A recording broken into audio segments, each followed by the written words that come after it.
I'm driving the 2020 Porsche Macan GTS. And I bet it won't surprise you that I really like this car. But before I get too far, let me tell you just what the Porsche Macan GTS is.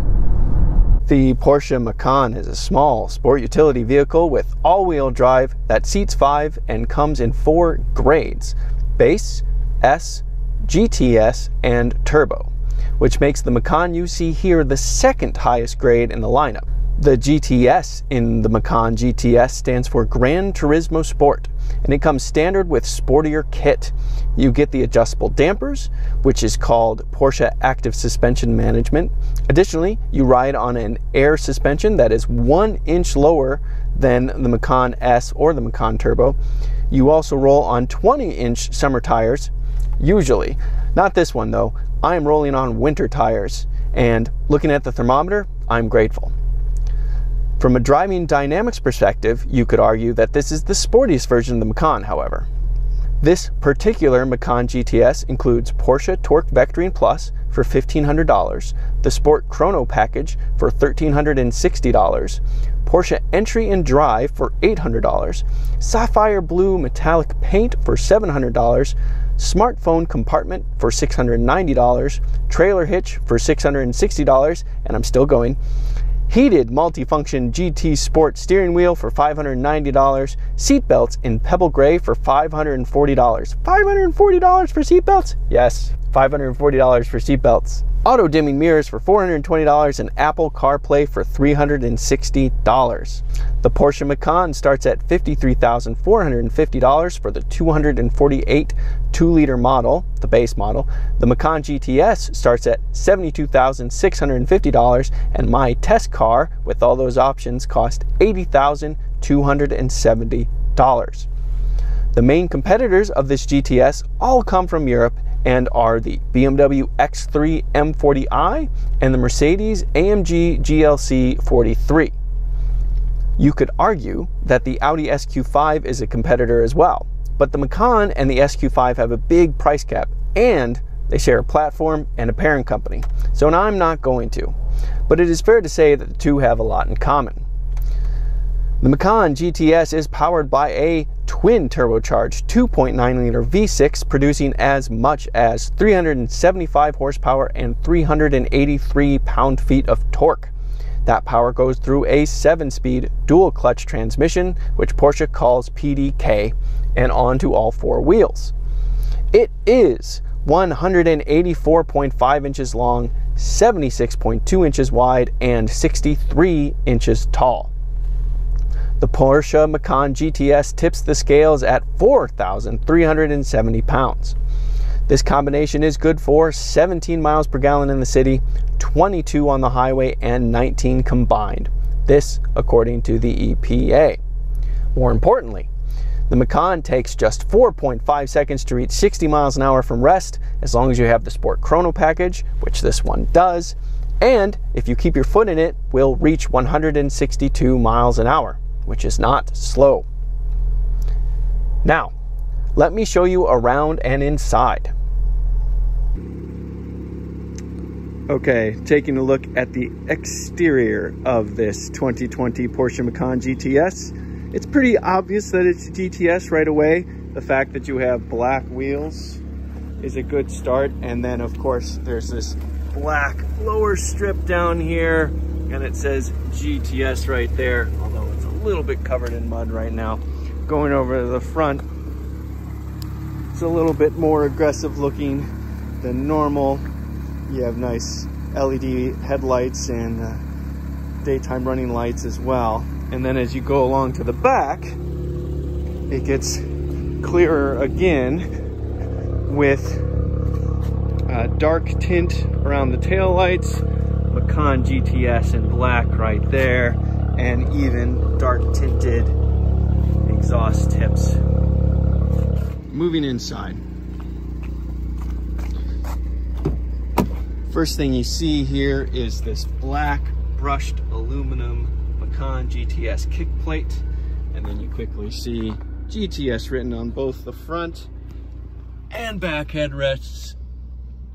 One thing I do like, this car has the smartphone compartment, which is a pocket right there that your phone goes in, and it is a Qi charger.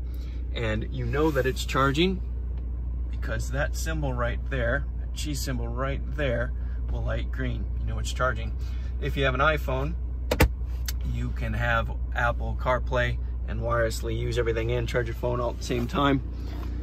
Moving to the steering wheel, that is a multi-function steering wheel with upshift paddles on the right, downshift on the left.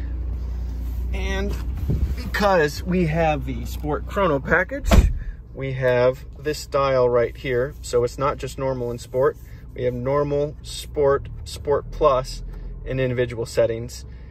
And in addition to that, we also have the sport response button for 20 seconds of full power no matter what. We also have actual real gauges. You have your tachometer in the center, and you have the speedometer on the left, and then you do get a smaller screen on the right that shows fuel economy and other things. The center console screen is 10.9 inches and generally well laid out, and then you've got a lot of buttons to work with running down here. One thing, always keep the exhaust on loud, always loud. I generally like the interior. It's comfortable. The exclusive to the Macan GTS Sport seats are nice, and they're heated. The steering wheel is heated, and it's a comfortable place to be and a supportive place to be when things get a little spirited.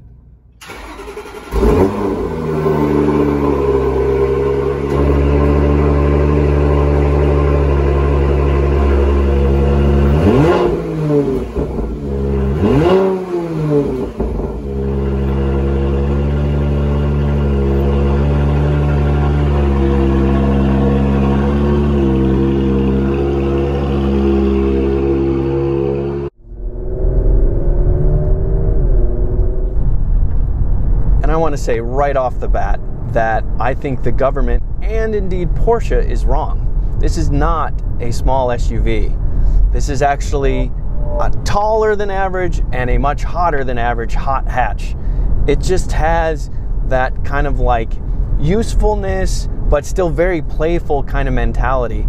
It's just a little bit more grown up and, you know, a lot hotter. You know, 375 horsepower from the 2.9 liter twin turbocharged V6 is a lot, and it is 383 pound-feet of torque, and that torque is available between 1,700 and 5,000 RPM. So you have this extremely broad torque band. So you just get a lot of torque, a lot of time.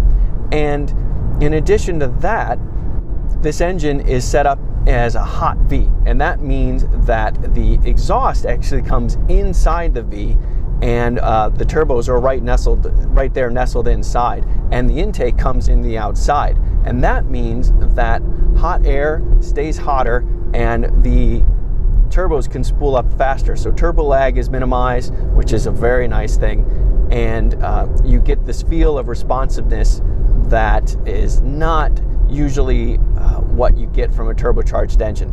Is it as good as a naturally aspirated engine? No. Can you tell the difference? Yes. But that difference is a lot smaller than usual. And then you get a lot of power, a lot of time. And then on top of that, you don't have a automatic transmission, you have a proper dual clutch transmission, a PDK, kind of the most famous of dual clutch transmissions that Porsche has. It stands for Porsche Double Kupplung or Kupplung. I'm sure I'm saying it incorrectly, but either way, it is a gem of a transmission, and it really helps maximize all the power you get from this engine. Now, this thing weighs over 2 tons, okay? 4,370 pounds. I mean, that's a lot. But because of all the technology this thing has, and because it is set up to be so sporty, we're talking about an air suspension with adjustable dampers and a lot of work going into it, that it feels very lively considering its weight. And it turns in much sharper than you'd think a small SUV should, and it feels just more engaging than most any other small SUV out there. the fact that you have Sport and Sport Plus that makes this thing properly stiff. There's so many times when you get in sport settings and it's like, okay, now the car feels kind of normal. Not here. This thing feels properly sporty in the Sport Plus mode. The steering has a nice weight to it. It's very precise. The car is properly stiff. You can really move around, and I really appreciate that. And then you just get this wonderful V6 snarl. I mean, this is beautiful. Come on.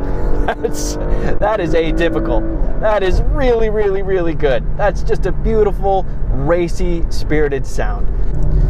And because it's a dual clutch transmission, you have this launch control, which is glorious. Like, not a, oh look, I can brake torque a little bit and scoot off a little bit more aggressively. No, no, no. Proper launch control. And I just happen to have a nice little special secret spot where I can do things like launch control and not worry so much about being seen doing things like launch control. And I went to that special secret spot and I gave it a try, and wouldn't you know it, I recorded it too. So take a look at that. All right, I'm in a nice super secret spot to do this. Let's give this launch control a try. It's a small SUV. It's not going to be much of anything, right? Sport Plus, hard on the brake.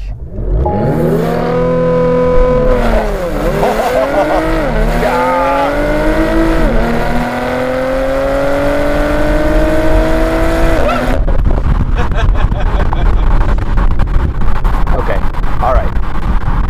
That was better than expected. Right? I mean, come on. That's good. That's good. It's really good. Now, to top it all off, you've got these Macan GTS specific sport seats. They're really supportive. Lots of upper and lower bolstering to help keep you nice and snugly in place.